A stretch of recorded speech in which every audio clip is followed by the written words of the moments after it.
This is a DawgNation special.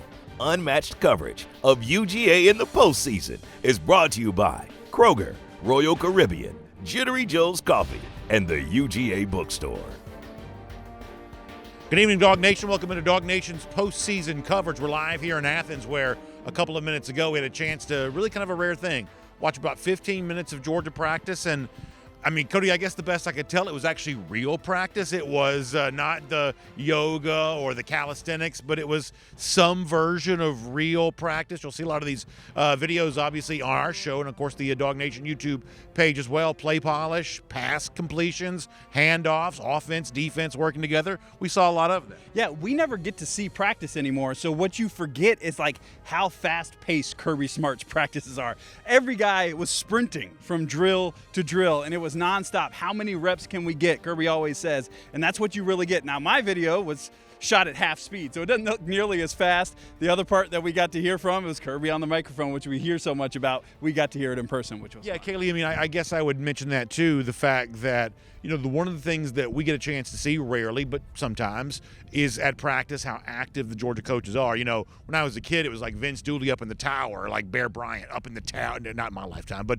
old school coach up in the tower. Kirby Smart's not coaching from a tower. He's right there, hands-on, and barking out instructions as close as we are right now, that he is very much a hands-on style coach. I think that's what makes him one of the best, is he's not going to ask his players to do something that he himself wouldn't or couldn't do. He's moving just as quickly as all of them, and someone else that comes to mind is Mike Bobo, the way he's like putting a hand up in the faces of the quarterbacks, like he's involved too. I think the guys that Kirby yells at are the ones that he has really high expectations for. We heard him yell at KJ Bolden really loudly. I wish we just had someone completely doing like a full transcript of what was going on the mic, but KJ was the one that stood out to me. Of course, that's Kaylee, Mansell, Cody, Chaffins. I'm Brandon Adams. We are a part of DawgNation's postseason coverage. Great collection of sponsors has made this possible for us, including our friends at Jittery Joe's. You know, all throughout the holiday season, Jittery Joe's been offering these commemorative cans that celebrate some of the great moments in recent Georgia football history. National championship in 2021, national championship in 2022. Christmas may be over, but if you want one of these great commemorative cans to show off in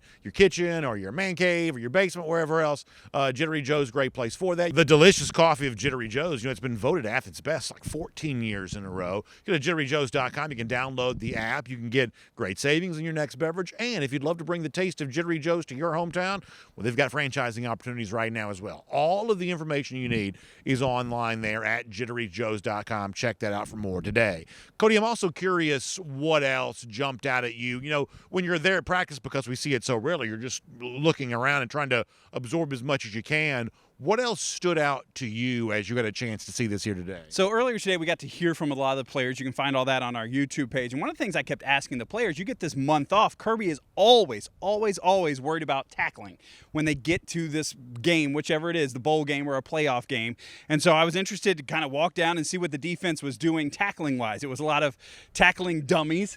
So I'm not sure how great the contact, but they were getting coached up pretty hard as they were doing that, and a lot of thud when they were going, which is not taking a guy to the ground. So that's something, seeing how physical they still are trying to be without beating each other up ahead of a playoff game, is definitely something that stuck out to me, and is something that is going to be on our minds as they start this game with Notre Dame. Notre Dame, a team who just recently played a real football game. Georgia will now have been 3 weeks before they've played a real football game. Kaylee, anything for you that kind of stood out? You were obviously doing a great job working the camera for me as a part of our live broadcast, but you're also making observations as you're doing that. Anything jump out to you? One of the things I was most excited for was to get a first look at the early enrollees from the 2025 class. And even though I was running around with you and I didn't have that much time to look, there's one player that you can't miss, and that's Elias Williams. They had the receivers and some of the other early enrollees in like duplicate numbers, so you couldn't really tell who was who, but you could tell exactly who Elias Williams was. That 6'7" frame, you could look across and point exactly to who it was. I think it's a really good point. I think some of the clarity we also got today too,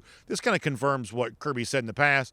In those, what you might call play polish drills, where they're doing the handoffs, they're doing just the short receptions. We clearly saw Gunnar Stockton, number one. The next quarterback up was also Ryan Puglisi, and Jaden Rashada was coming after that. that. I think that gives you some idea that right now the pecking order for Georgia is Stockton. The next quarterback in would be Puglisi. Then after that, it's Jaden Rashada. Now, I don't think that's necessarily set in stone for how it would also be in 2025. There's obviously a pretty intense competition that's about to take place. But for right now, I think you would come away thinking that Puglisi's probably ahead of Rashada based on the very small piece of evidence we got today. And Kirby Smart kind of said that at the end of the SEC championship when Gunnar Stockton went out. He said, hey, Ryan was ready to go in and take a snap, but it ended up being Carson Beck, of course. So that kind of told us there, and then we got out to see him. We asked the players today, what are those guys like? Now that they are number 2 in line, and Jalen Walker, I think both guys have rifle arms. And he said the arm strength for both Rashada and Ryan Puglisi is off the chart. So that's a good thing to know. And, yeah, who knows? Even if Ryan Puglisi is 2, do they find some way to work Rashada in? You're not real sure there. And Kaylee, obviously, we're wearing several layers today. It's pretty cold here in Athens, windy.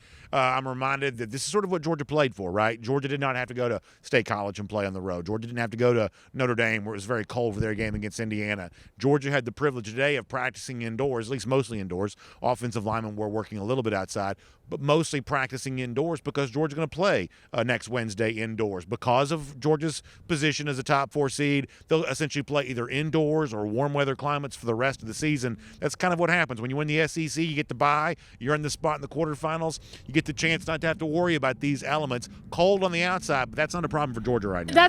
I had that thought as we were walking up to the field here. I was like, wait a second. Like, we're not going to be back here for another year or so. And that was one thing that we were talking about before we went into practice. We didn't know if it was going to be indoor or outdoor. And they're like, oh, of course it's going to be indoor because they're trying to prepare you the most for the environment in which you're going to play. And, of course, they're going to be playing on turf in the Superdome. So trying to get them prepared as much as possible. But it certainly helps knowing that there aren't any outside factors outside of your control that are going to impact the game. You and I, Cody, were also talking a little bit as we were just kind of coming out of practice, and you mentioned something that's kind of interesting to me about what seems to be, and some of this is body language. You're obviously having to read between the lines on this a little bit, but it seems like we are noticing a little bit of a connection between Trevor Etienne, who's now back healthy, was obviously one of the heroes of the SEC championship, and now Gunnar Stockton, who's in a much bigger role than he's ever been before. Those two guys kind of getting used to playing alongside each other, but at the same time seem to be displaying some comfort too. Yeah, and there was a lot of talk kind of in between reps. It was just something, again, you only get to see at practice, and something you love to see. Hey, line up just a little bit here, just a little bit there. We saw him kind of do, whether you call it a read option or RPO or whatever it was, and then they were talking afterward what the read was, what they saw each time, which is something really cool because you think about it, and the last 2 years, Carson Beck has taken every number 1 rep, and there haven't been a chance for Gunnar Stockton. So the entire time Trevor Etienne's been in Athens, his number 1 quarterback's been Carson Beck. So although Gunnar's taken a lot of reps, he hasn't taken a lot of reps with Trevor Etienne. To see those guys kind of feel out the little things, and that's the thing in football, right? Game of inches. So it's those little things. Where's the mesh point? How did that handoff feel? All those things that you just don't get to do when you're the number 2 quarterback, and Etienne's been running with the ones. I think, Kaylee, if you had just sort of plopped down from the sky and saw this team today, I don't think there was anything visually you got from Stockton that would give away the fact, he's getting ready to make his first start. Now, you don't necessarily expect him to be, nervous and biting his fingernails, things like that. But at the same time, the body language looked like a guy maybe getting ready to play as a starter for the first time, but doing these sorts of things in practice did not feel new for him today. He certainly displayed the body language of a confident player. It'll be interesting next week if he also plays with that same level of confidence. Yeah, but I mean, think about it. He's playing against the best defense in the country, or one of the best defenses in the country for the last 2 years. So, of course, this is a guy who's not nervous when you have to face the Dogs on the other side. Definitely didn't look like the former number 2. Seemed really comfortable in that position. One of the things that I've noticed just browsing through social media today is I think there was a viral tweet of Gunnar driving that old Ford F-150 around, and all the Georgia players are reposting it like dogs by a million. Yeah, that's what Chad Shambles talked about. He's a guy, it's not about the flash for him, and that's not necessarily a comparison, all there is one, between a Lamborghini and an old truck, but he's all about business, and he, coming out of high school, he was highly lauded, right? He was one of the best passers in Georgia high school football history, but he's still kind of an old truck kind of guy. And so speaking of that, you mentioned Carson Beck. Just to make sure we get everything in here, Beck was not seen today, didn't expect to. Also did not see Roderick Robinson. There have been plenty of reports that Robinson's dealing with an ankle injury, not expected to play in the Sugar Bowl. Also, we did not see Branson Robinson today too, right? Did not see him. Who we did see was Colby Young. Who knows what that means? It was a 3rd-team rep, but he did make a nice catch out there. Seeing number 8 make a catch again was just new for us because we haven't seen it in a while. So, yeah, did not see those running backs. Nate Frazier was the number 2 guy, and then saw Dwight Phillips, some of those younger guys getting reps after that. So, did not see the Robinson guys. So let's also remind folks, Kaylee, that Georgia will be in Athens again tomorrow before getting on the plane going to New Orleans on Sunday. Cody Chaffins is going to have great coverage of that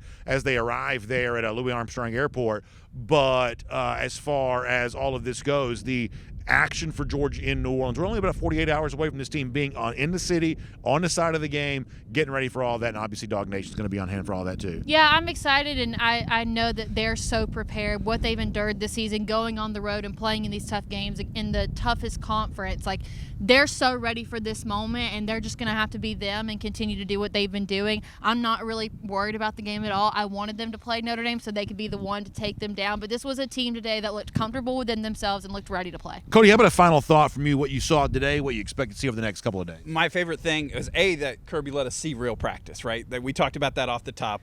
Years past, they've done other things. Yeah, and the Sugar Bowl, I guess we should probably say, let us see some real practice. But Kirby had a decision on what they were going to do, and he doesn't want to waste his time with his players. But the drill we saw doing was Gunner Stockton. It was kind of a scramble drill. So all the receivers, when their play breaks down, then they start mirroring the quarterback, and can they make a play? But that's what Gunner's going to do. That's what has you excited, because that's exactly why you want that kind of guy in there. He looked great moving around, throwing on the run. He's just super athletic. So that part to me got me excited for the Sugar Bowl. Yeah, Cody got some beautiful video of that, by the way. I know you're enjoying seeing that, and you'll see plenty more of that on the DawgNation video channels. And Kaylee, you kind of joked about it's the Sugar Bowl that actually kind of forces you to get inside practice. That's obviously not Kirby Smart's wish. It's important to let people know this, that in kind of the old days when there was only the 4 teams in the playoff and you were only making one trip to the national semifinal game and then the national championship after that, all of this stuff would be taking place in the site of the game itself. We're inside of a week, about a week out, teams would usually go there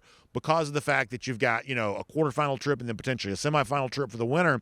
All of a sudden now what would have been a week's worth of activities has been shortened greatly. So a lot of the interviews and the practice stuff that would normally take place kind of in New Orleans or whatever the site of the game taking place, more of that taking place in Athens. And if Georgia's lucky enough to advance to the Orange Bowl, it'll be the same thing for that too. But don't get us wrong. We are still very grateful that we got the chance to see practice, especially too because we had some theories about what it might be for that 15-minute viewing period. But to see how fast-paced they moved, to actually get to watch them practice, thank you so much, Sugar Bowl. Of course, we're here in the West End Zone, which means just steps away from me right now is the UGA bookstore. So we may go over and do a little shopping and get decked out for our trip to New Orleans, or what we hope is a long postseason run for Georgia coming up after that. And if you want to look good, maybe you got some Christmas money to spend. Sometimes that's what you get these days. You get the money, you want to spend that. UGA bookstore, a great place to make sure you look sharp as Georgia makes a pursuit of another national championship.